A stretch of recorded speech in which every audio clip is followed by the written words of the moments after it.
Dieu est apparu au fil des âges, à travers de nombreux textes sacrés, qui sont devenus un héritage pour l'humanité. Pour la première fois, dans l'histoire connue de l'humanité, c'est Dieu la Mère, le grand principe féminin de la création, qui transmet un enseignement direct à travers de nombreux messages reçus par la nation essénienne. À travers ces 19 règles, Dieu la Mère éveille et instruit sur un art de vivre avec ses vertus. C'est l'annonce d'une nouvelle façon d'être sur la terre, à l'aube d'un revirement fondamental pour le devenir du monde. Un livre historique exceptionnel, né de l'alliance d'une nation d'hommes et de femmes éveillés avec Dieu, à l'heure où toutes les religions des hommes s'effondrent. Voici des mouvements méditatifs, qui incarnent parfaitement la sagesse de cet art de vivre avec Dieu la Mère. Ils te permettront d'inviter à l'intérieur de toi, la grande lumière de cet enseignement universel.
Je nettoie dans tous les mondes. Je purifie.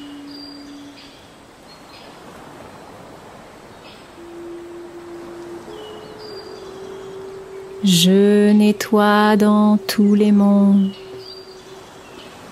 Je purifie.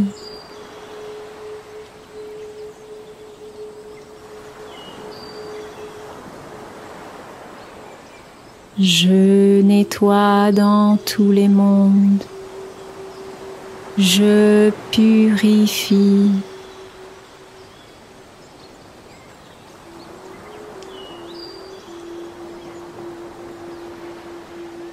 Je nettoie dans tous les mondes. Je purifie.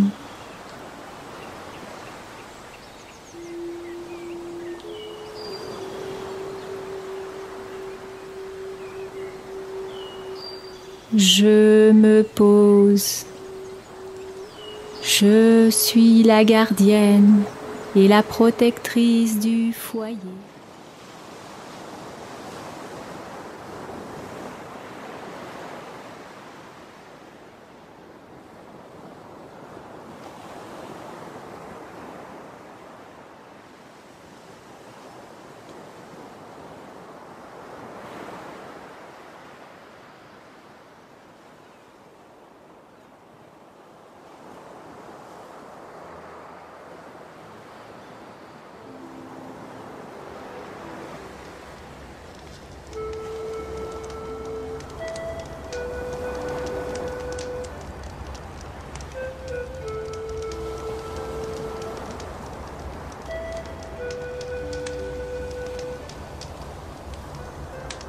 La voie du milieu est le chemin de l'équilibre parfait.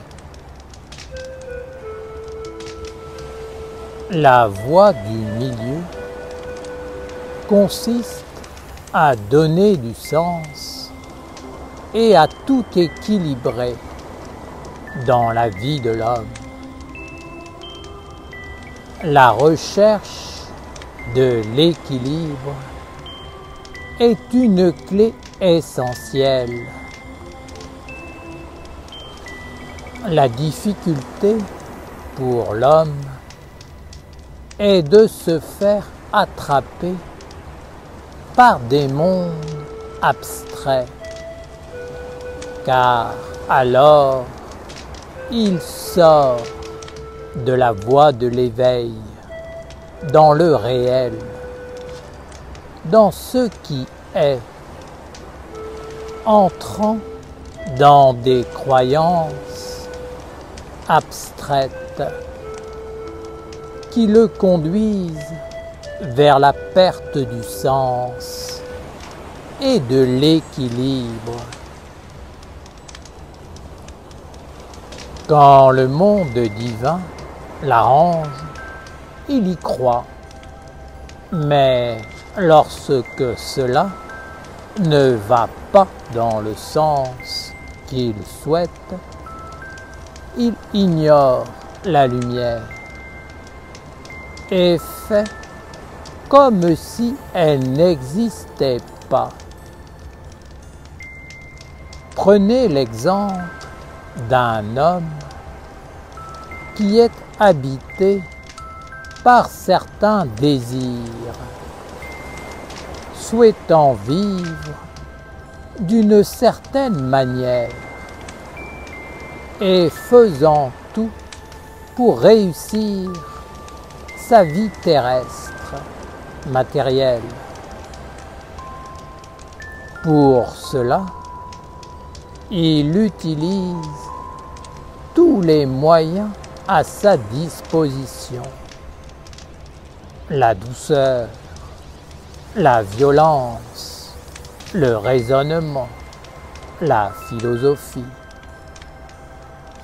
Son but est louable, mais il n'y a aucune cohérence entre ce but et sa façon d'être au quotidien, dans la réalité des actes.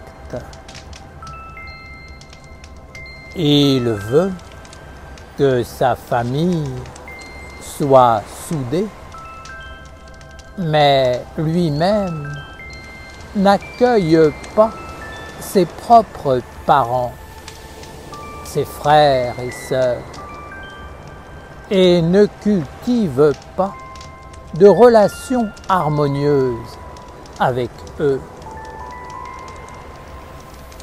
Il veut vivre dans la douceur et la paix, mais il est froid avec tous ceux qui l'entourent. Il veut l'affection, mais il n'est pas capable de la donner.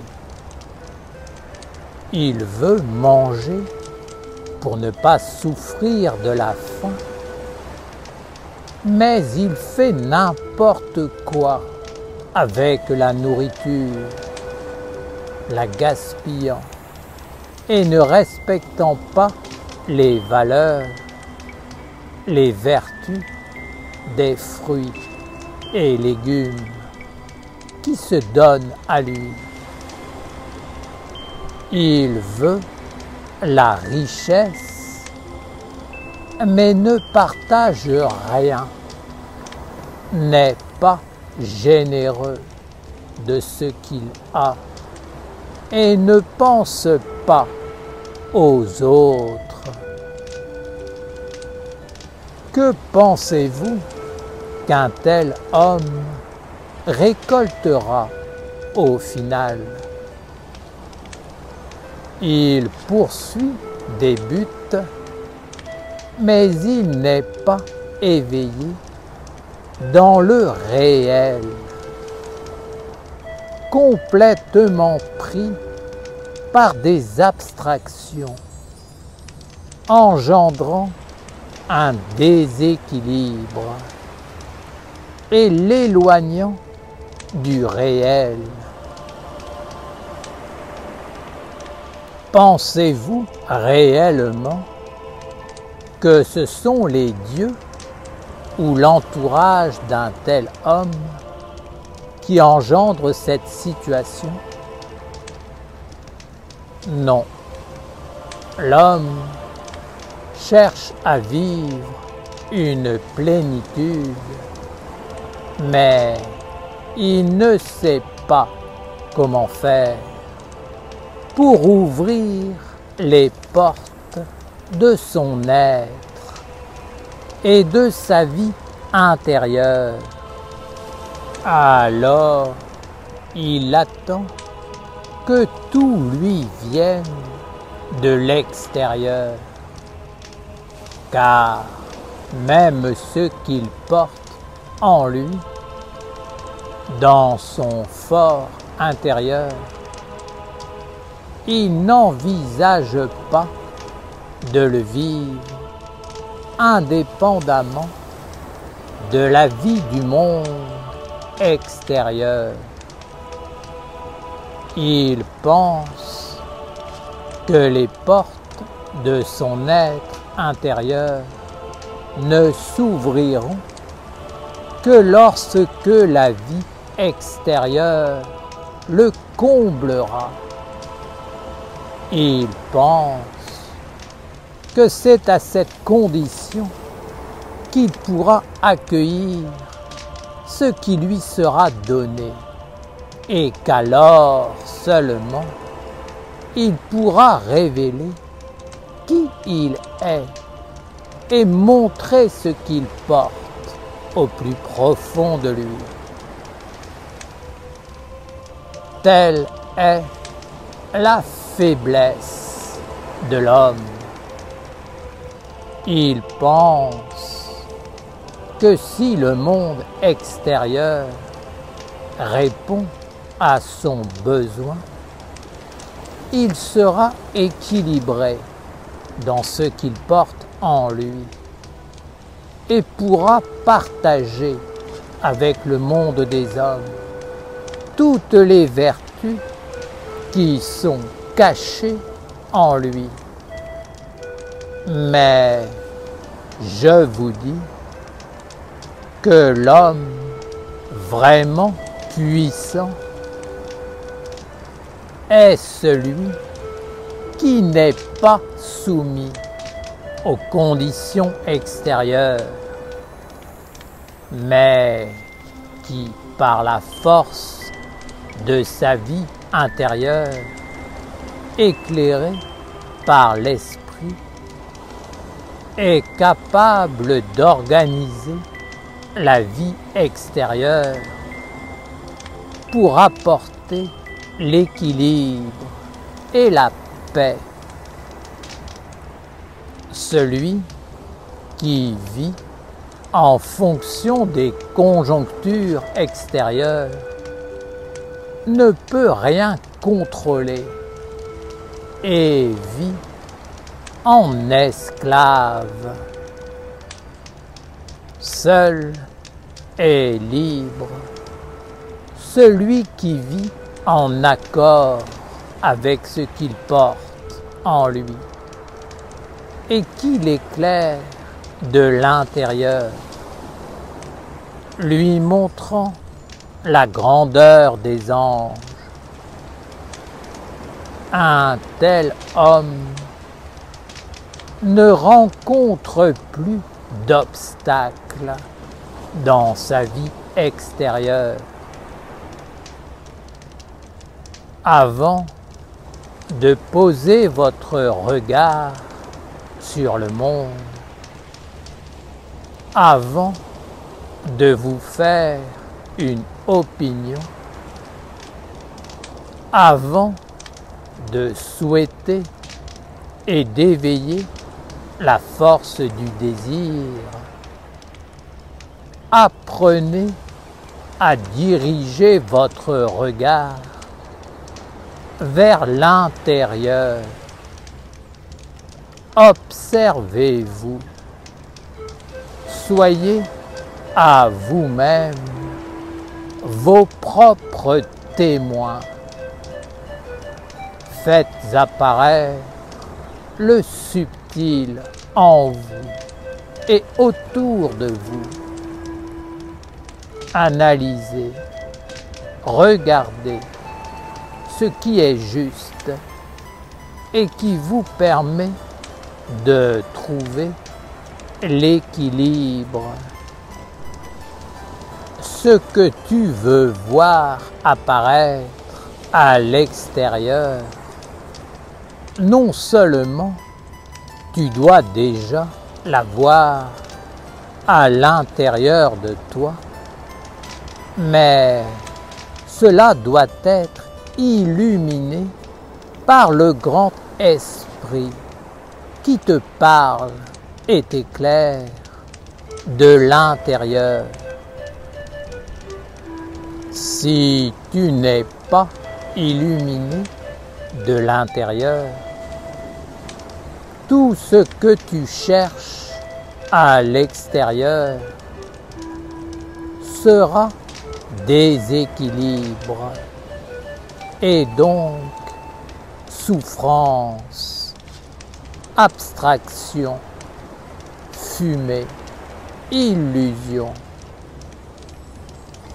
Tu dois être un créateur par ta vie intérieure afin d'équilibrer le monde extérieur et lui transmettre la lumière d'intelligence, l'âme et l'équilibre que tu as reçu des hauteurs et des mystères de l'Esprit de Dieu.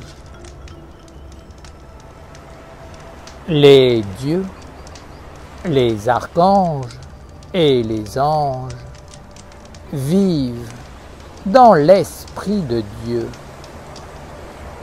L'homme doit vivre en compagnie des anges par sa vie intérieure consacrée et illuminée, alors il pourra être un homme véritable sur la terre,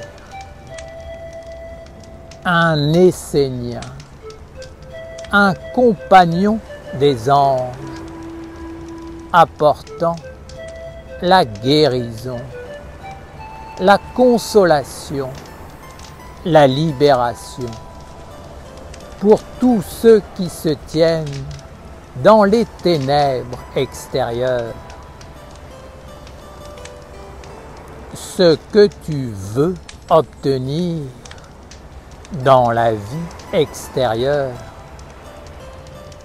tu dois avant tout le donner pour le recevoir. Tu dois le recevoir de l'esprit en toi.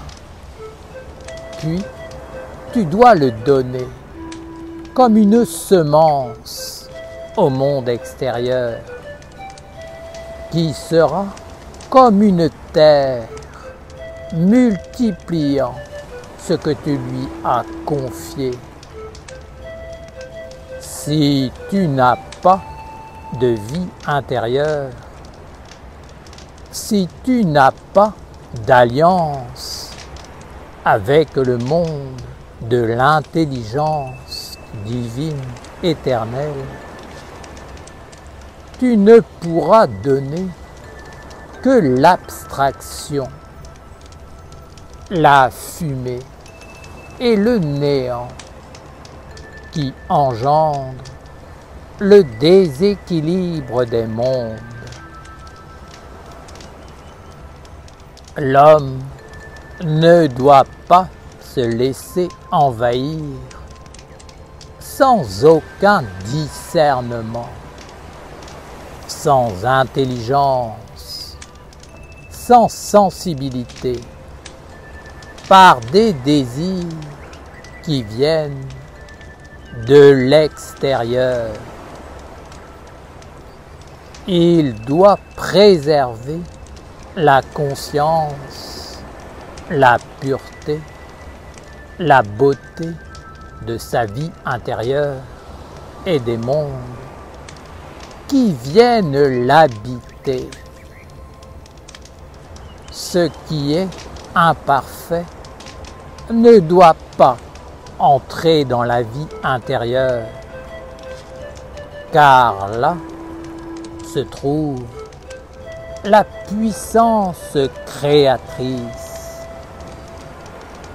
L'imparfait doit être calmé, endormi, et la vie extérieure doit être organisée de façon à refléter et à renforcer, à éveiller le potentiel de la vie intérieure.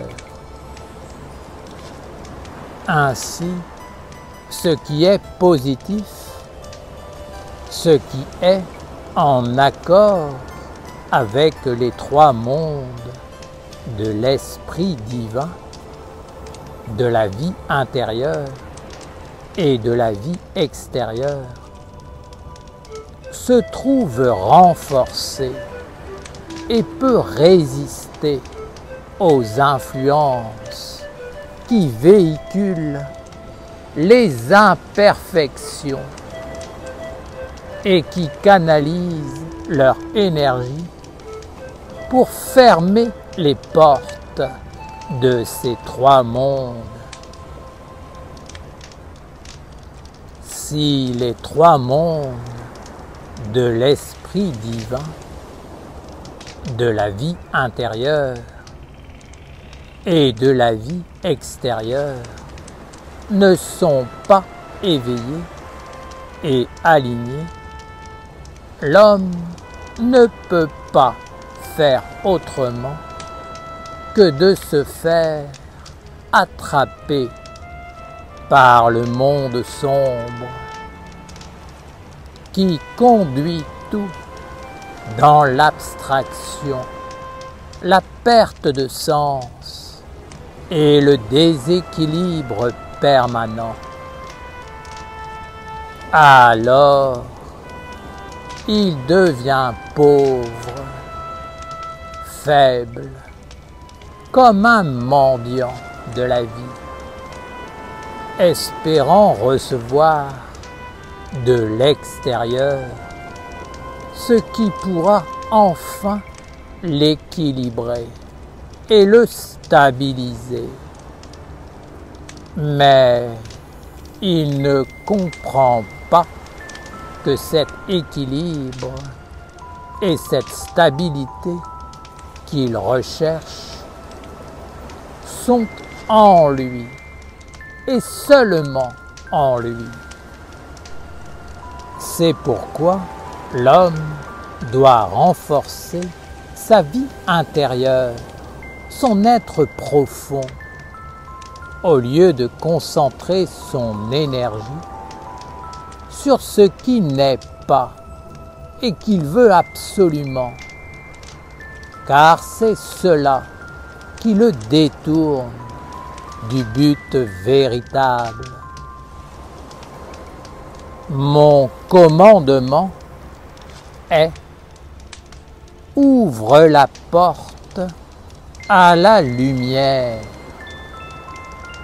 Cela signifie qu'en partageant avec les autres et en donnant le meilleur de toi-même, l'équilibre se fera dans ta vie et tu recevras ce qui est juste. Si tu veux obtenir des bienfaits, alors que la porte est fermée, il est certain que non seulement tu n'en auras pas, mais qu'en plus, tu feras souffrir tous les êtres autour de toi. Tu oublieras que Dieu apporte la sagesse en toutes choses. Tu oublieras les anges, pensant que les mondes t'en veulent. Mais la vérité est simplement que c'est toi qui n'écoutes pas la sagesse des mondes. Alors, éveille les trois mondes de l'intimité divine, de l'interne et de l'externe, et apprends à être équilibré dans ces trois mondes. Comprends la hiérarchie des mondes et respecte-la. L'intime est supérieur à tout, car il est l'esprit souverain, la source, les anges. L'interne doit être illuminé dans l'intime, éclairé, vivifié, animé par lui. C'est pourquoi, dans l'ancienne tradition des hommes sages, avant d'accomplir un acte dans le monde extérieur, on en offrait l'âme à Dieu. Cela veut dire qu'intérieurement, l'homme présentait l'idée, la pensée, le sentiment et la volonté de son œuvre au grand esprit en lui. Alors, si Dieu éclairait cette œuvre, elle était bénie. Mais si Dieu n'éclairait pas et ne bénissait pas, l'acte ne devait pas être accompli et apparaître à travers les sens externes, car il était porteur d'un mauvais germe qui allait engendrer confusion, déséquilibre et perte de sens. La chute de l'homme est venue de la perte de ce savoir. L'homme ayant poursuivi des œuvres qui n'avaient pas reçu la bénédiction de l'intime, il a perdu sa lumière intérieure et s'est retrouvé prisonnier des sens extérieurs qui l'ont enfermé dans le monde de la mort, là où il n'y a plus de sens, d'âme, d'intelligence. Pour chacun des trois mondes, il y a une intelligence, des sens, une volonté. Ainsi, tu dois savoir si ta pensée et ta volonté sont bénies par les sens divins avant d'accomplir une œuvre dans les mondes extérieurs. Ces mondes sont eux aussi vivants et vont prendre ta semence pour la mettre en terre et la faire fructifier. Si cela n'est pas béni, c'est la bêtise qui sera mise au monde. Tout n'est donc pas bon à mettre en terre. Si tu comprends cela, tu pourras te redresser et trouver le chemin de l'équilibre. Moi, Gabriel, je vous enseigne la loi de la générosité. C'est celle de la source du bien qui coule pour le monde entier. Je ne vous ai pas donné comme exemple de l'eau stagnante ou des marécages. Je vous ai dit que quoi qu'il arrive, l'eau de la vie pure doit continuer de couler, que rien ne doit venir tarir la source, que rien ne doit enfermer l'eau. Ce n'est pas parce que l'eau ne trouve pas toujours le chemin adéquat pour vivre ou pour circuler que la source doit arrêter de jaillir. L'eau trouvera d'autres moyens, d'autres chemins, mais elle coulera pour abreuver, nettoyer, guérir, illuminer tous les êtres. Si l'eau ne coule plus, ce sera le désert, le déséquilibre, et plus rien ne sera conforme à la grande intelligence de la vie divine. Père Gabriel, lorsque nous sommes rendus esclaves par des désirs qui ne sont pas fondamentaux pour notre vie et qui ne sont pas en accord avec la lumière intérieure et le monde supérieur divin, comment entrer dans l'équilibre et le chemin de la guérison, de l'intelligence?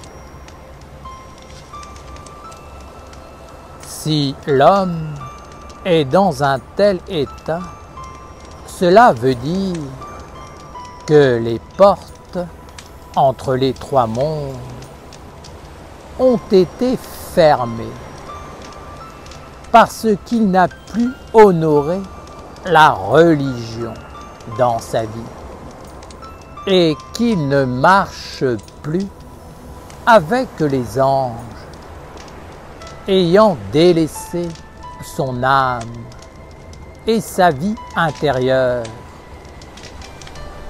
Il faut donc revenir vers soi et vers les mondes supérieurs.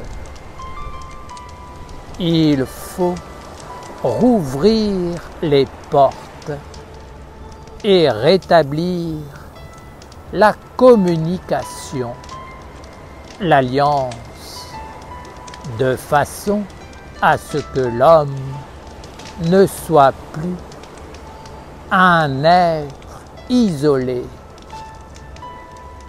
Aucun homme ne peut affronter seul le monde sombre lorsque celui-ci a pris possession de sa destinée.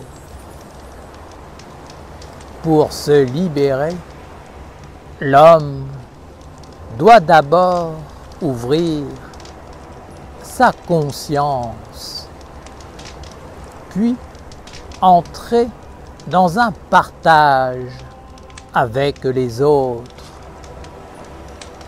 Tel est le sens de la communauté humaine,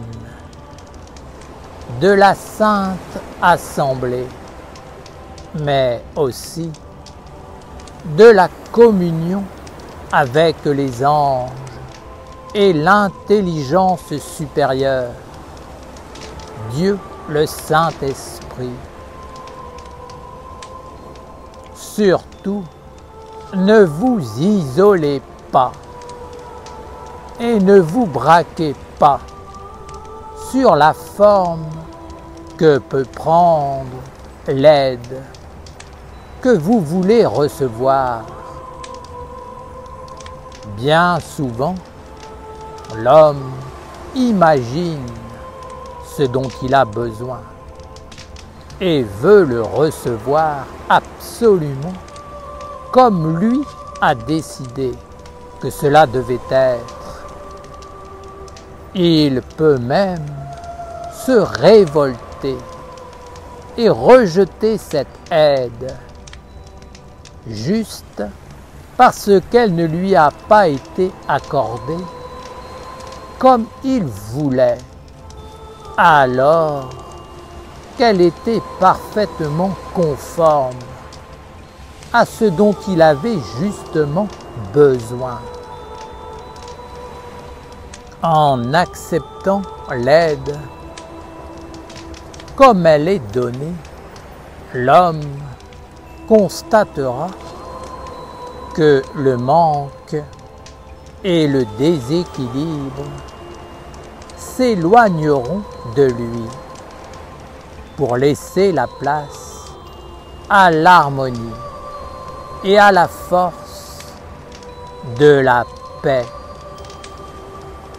Être dans l'équilibre ne signifie pas que l'homme est entièrement libéré, mais simplement qu'il n'est plus bloqué, emprisonné, et qu'il peut de nouveau agir afin de renforcer son trésor de lumière tout en endormant la faiblesse, la pauvreté. L'homme dit parfois qu'il voudrait endormir certains mondes en lui. Mais bien souvent, ce n'est pas pour être dans un partage et un équilibre entre les mondes, mais plutôt parce que ces mondes le font souffrir. Ainsi, le fondement n'est pas juste, n'est pas conforme à l'intelligence des mondes et à la source de Dieu. Si tu veux être riche, attirer la chance et le succès dans ta vie, tu dois être en accord avec l'Esprit de Dieu et ouvrir les portes de la générosité et de l'abondance autour de toi. Si tu es fermé et qu'aucune eau ne jaillit de ta source pour illuminer le monde, l'emplir d'âme et lui offrir un chemin, il est certain que la richesse ne viendra pas frapper à ta porte, ou alors ce sera une pauvreté déguisée en richesse. Si l'homme se trouve dans un grand état de fermeture et de stérilité, cela signifie qu'il n'a pas su cultiver et harmoniser en lui les trois mondes. Alors, la faiblesse et la peur qui gouvernent le monde extérieur lorsque l'on est isolé des mondes supérieurs se sont naturellement emparés de lui et ont fermé la porte jusqu'à empêcher ceci de le délivrer de l'enfermement et du déséquilibre.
24 clés de sagesse pour traverser les eaux du monde.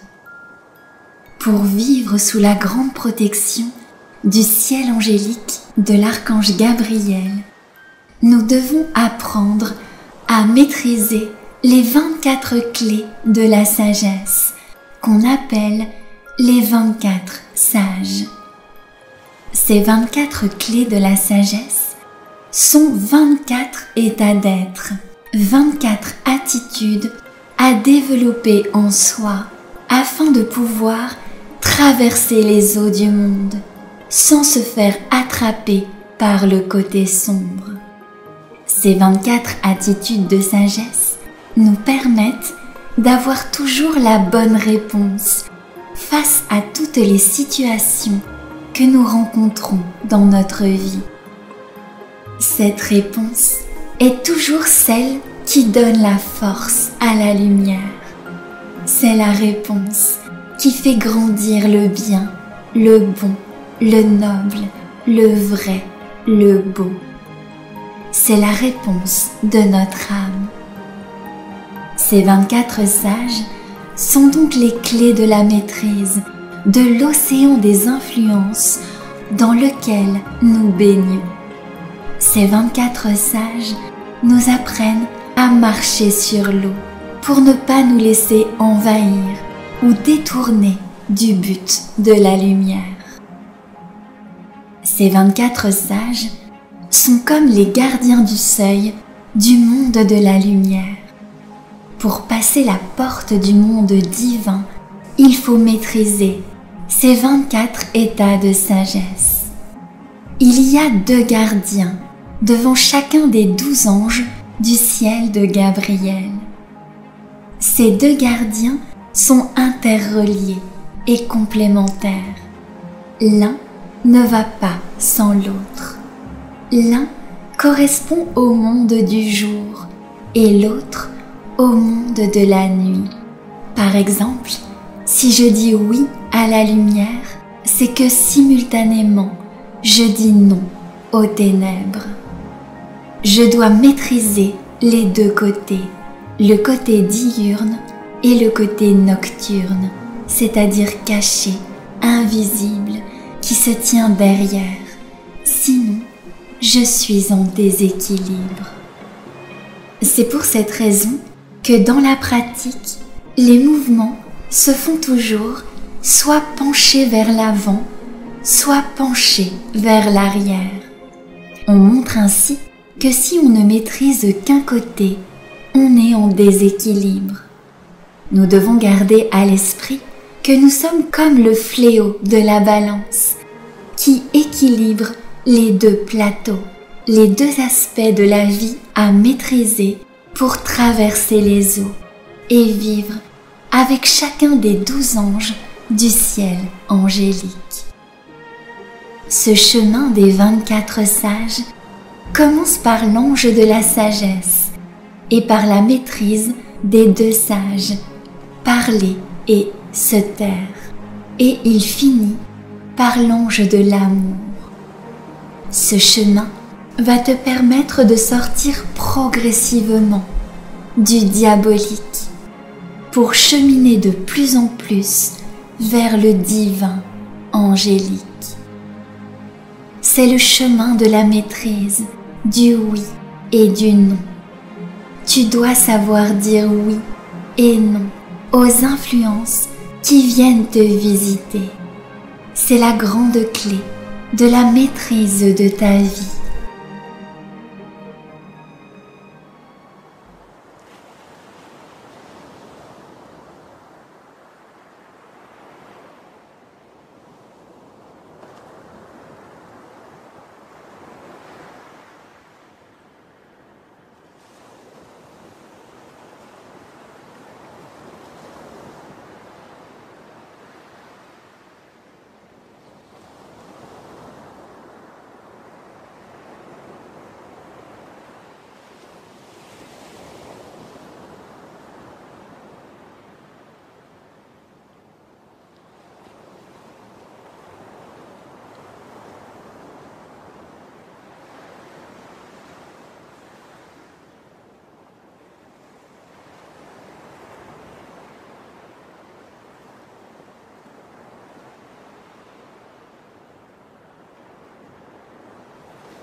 Prudence.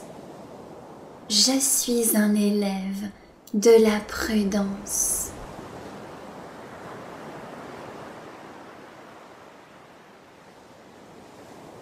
Courage.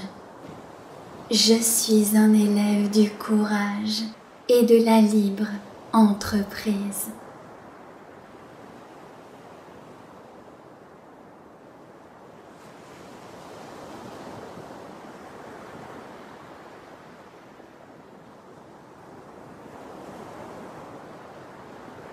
Prudence. Je suis un élève de la prudence.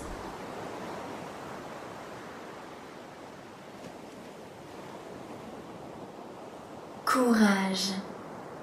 Je suis un élève du courage et de la libre entreprise.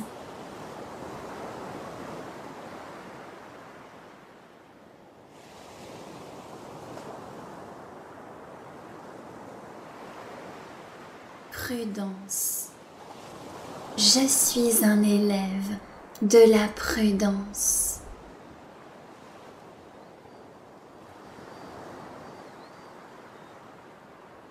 Courage. Je suis un élève du courage et de la libre entreprise.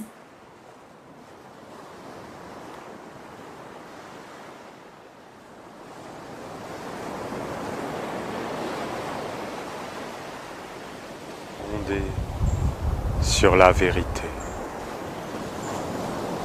inspiré par la magie,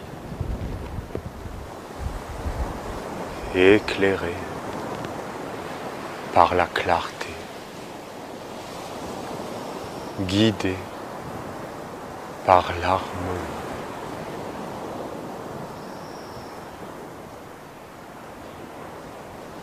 Posé par le grand calme. Ainsi soit notre œuvre, faisant apparaître par la maîtrise le messager de la lumière. Amen.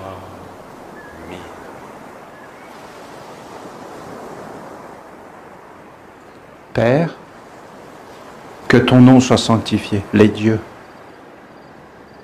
Oui, les dieux. L'animal est un dieu. La plante est un dieu. C'est des dieux.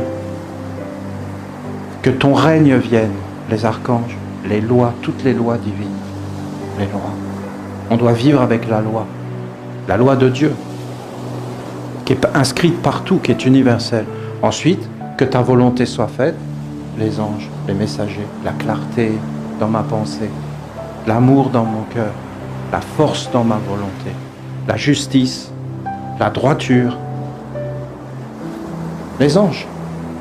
Et après, sur la terre comme au ciel. Vous vous rendez compte, sur la terre comme au ciel?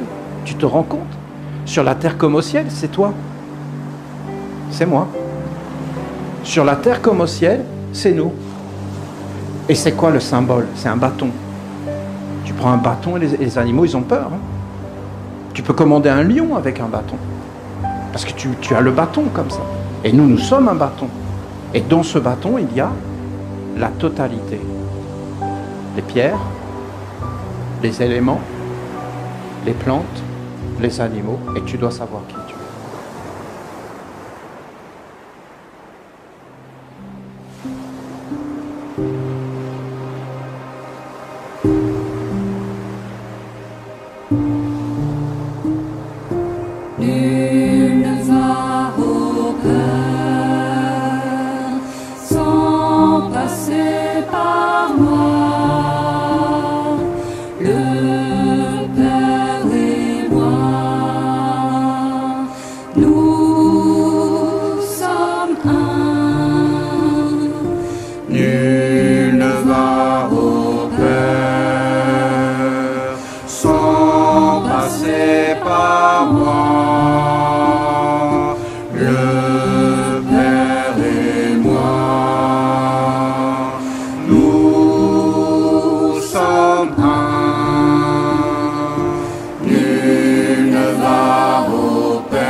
sommes un.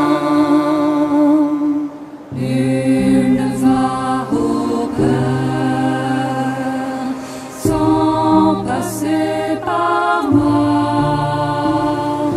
Le Père et moi, nous sommes un. Nul ne va au Père sans passer par moi. Le Père et moi, nous sommes un. Nul ne va au Père sans passer par moi. Le Père et moi,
pas